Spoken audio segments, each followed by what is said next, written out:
The topic of our discussion today is the types of enamel. There are two types of enamel, surface enamel and subsurface enamel. Surface enamel is aprismatic, which makes it more hard. It is structureless and it is also made by fluoride. And subsurface enamel is the one that we have discussed. It is prismatic, it is the normal enamel and consists of the enamel prisms or rods. Now we come to the surface enamel, which consists of the perichromata, which are transverse wave-like grooves and are basically external manifestations of the stria of Retzius.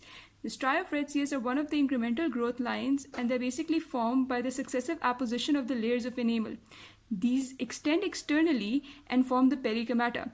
Now you can view the perichromata at a certain angle, but they usually wear off as you age due to mastication. Now, the neonatal growth line is also one of the examples of the incremental growth lines, and these are the darkest and the thickest stria of Retzius, and they basically divide the postnatal and prenatal development, and they are formed due to the stresses of birth. Now we come to the enamel pearls, which are basically small isolated spheres of enamel that are occasionally found on the root, and they're generally towards the cervical portion, and they're not present in everyone. Now we come to acid etching. In this, an acid or an etchant, which is basically phosphoric acid gel with a concentration of 37 to 38%, is applied on the surface of the tooth to make it hard and rough by forming microporosities.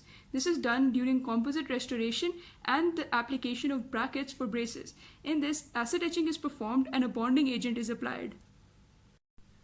Now we come to fluoridation, which is basically the incorporation of fluoride ions on the hydroxyapatite crystals, which are the major mineral components of enamel and result in the formation of fluorapatite crystals, which are more resistant to bacterial attack and allow the enamel to last longer.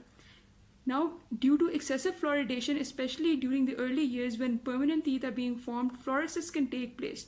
This causes a mottled appearance of the enamel. This can be clinically treated by teeth whitening, bonding, or the use of veneers.